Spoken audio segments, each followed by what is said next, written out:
বাংলাদেশ চট্টগ্রামে ভারতের assistant high কমিশনে বন্ধ ভিসার কাজ, অনির্দিষ্টকাল ভিসা সংক্রান্ত কাজ বন্ধের সিদ্ধান্ত নেওয়া হয়েছে। অগ্নিগর্ভ বাংলাদেশ চট্টগ্রামে ভারতের অ্যাসিস্ট্যান্ট হাই কমিশনে বন্ধ ভিসার কাজ, অনির্দিষ্টকাল ভিসা সংক্রান্ত কাজ বন্ধের নির্দেশ।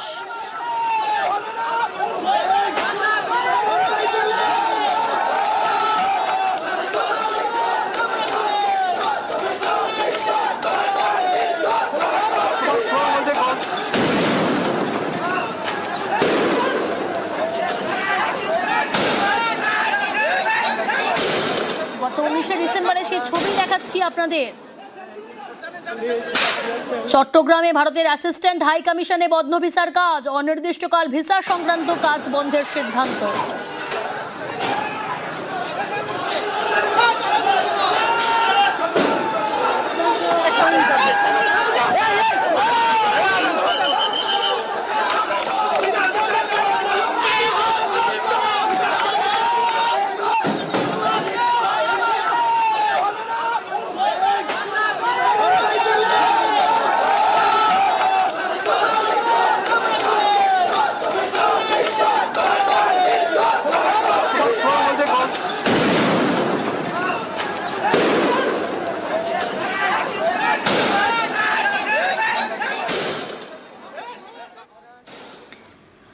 ওসমান হাদি খুনে অগ্নিগর্ভ বাংলাদেশ। বাংলাদেশের সংসদ ভবনে উন্মত্ত জনতা, ব্যারিকেড ভেঙে সংসদ ভবনে তাণ্ডব। হাসিনা বিরোধী নেতা খুনে তোলপাড় পদ্মাপাড়। সংসদ ভবনে তাণ্ডব, বাংলাদেশের সংসদ ভবনে উন্মত্ত জনতা, ব্যারিকেড ভেঙে সংসদ ভবনে তাণ্ডব। ওসমান হাদি খুনে অগ্নিগর্ভ বাংলাদেশ। 19 তারিখের পাশাপাশি 20 তারিখের ঘটনা দেখাচ্ছি, সেই ছবি তুলে ধরেছি আপনাদের সামনে। বাংলাদেশের সংসদ ভবনে উন্মত্ত জনতা, ব্যারিকেড ভেঙে সংসদ ভবনে তাণ্ডব। হাসিনা বিরোধী নেতা খুনে তোলপাড় পদ্মাপাড়।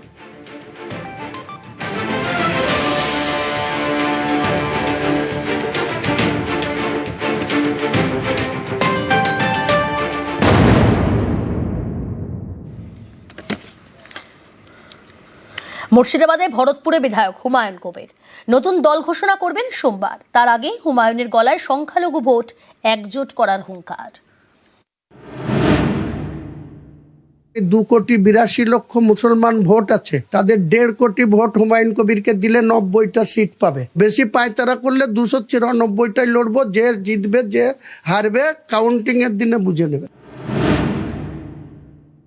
আমার জোট অপশন খোলা থাকবে, আমি কোনো এমএলএ কে নেব না। নতুন করে নতুন সূর্য উঠবে বাংলায়। আপনার লড়াই তৃণমূল বিজেপি উভয়ের বিরুদ্ধে। উভয়ের বিরুদ্ধে দেখে নেবেন। নাম জনতার পার্টি, বাংলার জনতার পার্টি হবে। কিংমেকার তো হবই। এমনও হতে পারে যে আমার পিছনে চলে যাবে শাসক দল, আমার পিছনে চলে যাবে বিজেপি দল। সোমবার নতুন দল ঘোষণা, তার আগে এভাবেই হুমায়ুন কবিরের চড়া সুর। গত 4 ডিসেম্বর হুমায়ুনকে দল থেকে সাসপেন্ড করে তৃণমূল। ওই দিনে মুর্শিদাবাদের ভরতপুরের বিধায়ক ঘোষণা করেন 22শে ডিসেম্বর তিনি নতুন দল ঘোষণা করবেন। সেই মতো সোমবার বেলডাঙ্গার খামারুপাড়ায় সভা।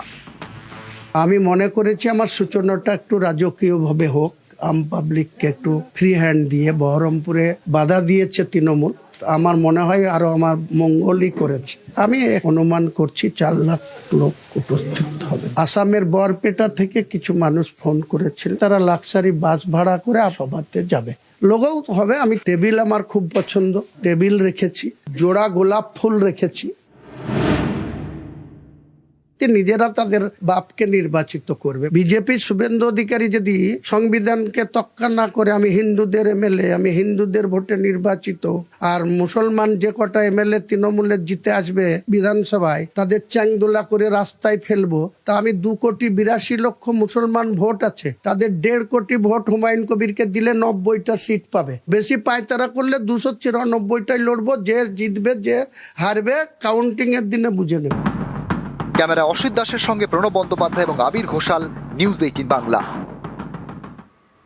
মোহন ভাগবতের বাবরিত নতুন করে বাবরি মসজিদ তৈরির পিছনে রাজনৈতিক ষড়যন্ত্র দেখছেন আরএসএস প্রধান।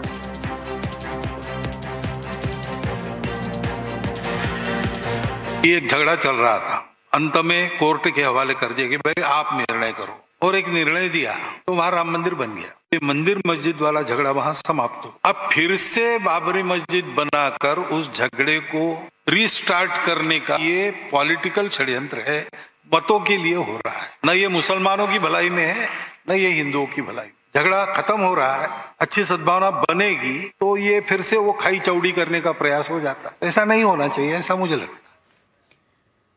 সংখ্যালঘু ভোট কাটতে ষড়যন্ত্র হুমায়ুনের, চড়া সুর বিজেপি নেতা লকেট চট্টোপাধ্যায়। ভোট ভাগের চেষ্টা হুমায়ুন কবিরের, তোপ তৃণমূল নেতা কুণাল ঘোষের। পরিকল্পিত একটা ষড়যন্ত্র, বিভিন্নভাবে চেষ্টা করছেন যে মাইনরিটি ভোটগুলোকে কিভাবে একসাথে রাখা যায়, কিভাবে ওনার সঙ্গে জোড়া যায়। কখনোই বাংলার বুকে দ্বিতীয়বারের জন্য হিস্ট্রি বাবরি মসজিদকে রিপিট করতে পারবে না। উনি 294টা আসনে প্রার্থী দিন, আর ছোটখাটো জায়গায় দল ঘোষণা না করে ব্রিগেডে এসে দল ঘোষণা করুন। যে ব্যক্তি 2019 সালের লোকসভা নির্বাচনে বাবরি মসজিদ যে দল ভেঙেছিল সেই বিজেপির প্রার্থী ছিলেন, আজকে তিনি কাদের সাহায্য করার জন্য বিজেপি বিরোধী কথা বলে ভোট ভাগের চেষ্টা করছেন, এটা মানুষ পুরো বুঝতে পারছেন। তৃণমূল ছাড়া কাউকে ভোট দেওয়ার অর্থ ঘুরিয়ে সেই বিজেপির হাত শক্তিশালী করা। ভাগবাজার গোর্খা রাজবংশী বার্তা, নিজের স্বার্থ না ভেবে সবার কথা ভাবা উচিত, শুধু নিজের কথা ভাবলে ক্ষতি বলেই মন্তব্য আরএসএস প্রধান মোহন ভাগবতের। राजवंशी पास रहने से आइडेंटिटी चली जाती है, ये पश्चिम में होता है, हमारे यहाँ नहीं होता। जहाँ पर विविधता को सम्मान स्वीकार है, उन सब लोगों ने मिलकर रहना, साथ रहना, इससे सिक्योरिटी होती है। तो ये समस्या केवल गोरखा या राजवंशी या आदिवासियों की नहीं है, ये पूरे हिंदू समाज की समस्या है। अपना स्वार्थ बीच में न लाते हुए सबके स्वार्थों को ध्यान में रखकर ये हमको करना पड़ेगा। कोई मदद करने वाला हो तो लेने में कोई दिक्कत नहीं है, लेकिन मदद नहीं है इसे रुक नहीं जाना। अलग अलग केवल हमारा, ऐसा अगर हम सोचेंगे इस न्याय से धीरे धीरे सबको मार पड़ेगी। सरकार तो राजनीतिक दल है, राजनीतिक दल को वोट चाहिए, वोट जिससे मिलेगा वो करेंगे। सब समाज की एक मांग है, उसको करने से सबके वोट मिलेंगे, तो सरकार देगी। বিজেপিকে দিয়ে রাজনৈতিক এজেন্ডা পূরণ করতে চায় আরএসএস, কটাক্ষ তৃণমূল নেতা গৌতম দেবের। নেপালি, আদিবাসী এবং রাজবংশীদের যে সমস্যা, সেটা সারা দেশের সমস্যা বলে তিনি উল্লেখ করেছেন। সেটা নরেন্দ্র মোদীকে, দেশের মাননীয় প্রধানমন্ত্রীকে যদি মোহন ভগবতজি ভালো করে বোঝাতে পারেন তাহলে দেশের মঙ্গল। সেটা তিনি করবেন না, তিনি এখানে মানুষের সামনে নির্বাচনের আগে তিনি সরকারের বলছেন যে রাজনৈতিক দলগুলো তাদের কথা বলছে, তাহলে আরএসএস কি, যে তারা বিশেষ একটি রাজনৈতিক দলকে দিয়ে তাদের এজেন্ডা তারা পূরণ করতে চায়। বিজেপি আর আরএসএস হচ্ছে সমার্থক, তারা একই মুদ্রার এপিঠ আর ওপিঠ।